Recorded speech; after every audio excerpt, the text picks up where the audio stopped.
सेवण मामा के ख़बर ॾींदा हलूं। तालका रिपोर्टर मोहम्मद सफ़र सेवानी जी रिपोर्ट मुताबिक़ सेवण तालके में साल 2022 जी ॿोॾे तालका सेवण खे ॿोड़े तबाह करे छॾियो। उन सां गॾु भानसईदाबाद भरिसां ॻोठु मिठो खान लिगारी में 14 महीना गुज़रण जे बावजूद बि ॻोठाणा बेयारो मददगार टेंट में रहण ते मजबूर लॻा पिया आहिनि। हिन ॻोठ जे रहवासियुनि खे ॿोॾे सख़्तु मुतासिर कयो।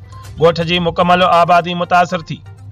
ॿोॾे मुतासिरीन जे घरनि जी तमीर लाइ आयल पैसनि जी किस्तनि लाइ थरदीप NGOs इदारे जे इंजीनियर सलमान भट्टी पारां ॻोठ जे माण्हुनि जेकी ॿोॾ में सख़्तु मुतासिर थिया आहिनि उन्हनि माण्हुनि खे थरदीप जा ऑफिसर इंजीनियर वग़ैरह अवाम खे परेशान करे फी माण्हूअ खां ॿी किस्त जारी कराइण लाइ 20,000 रुपया रिश्वत घुरण लॻा आहिनि।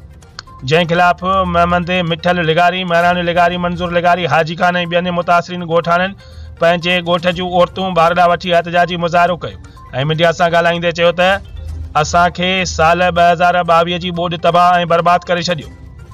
मथां खां वरी असांखे थरदीप जे NGOs जा ऑफिसर ऐं इंजीनियर वरी पैसा घुरी रहिया आहिनि ऐं अवां पैसा ॾियो। तव्हांखे पहिरीं ऐं ॿी किस्त ॾियूं जॾहिं त असां वटि एतिरा पैसा किथां आणियूं जो रिश्वत ॾेई किस्त घुरनि ठाहिण लाइ वठूं।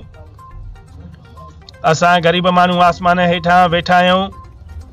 असां पंहिंजा बचा कीअं पाले रहिया आहियूं उहो अलाह साईं खे ख़बर आहे। असां ॻोठाणा हुकूमत सिंध जे निगरान वॾे वज़ीर डिप्टी कमिश्नर जामशोरो खां मुतालबो कयूं था त खुदारा कुझु रहम कयो। थरदीप NGOs जे ऑफिसर ऐं मुक़ररु थियल इंजीनियरनि ख़िलाफ़ क़दम खणी असां ग़रीब माण्हुनि खे घरनि ठाहिण लाइ पैसा ॾियारिया वञनि।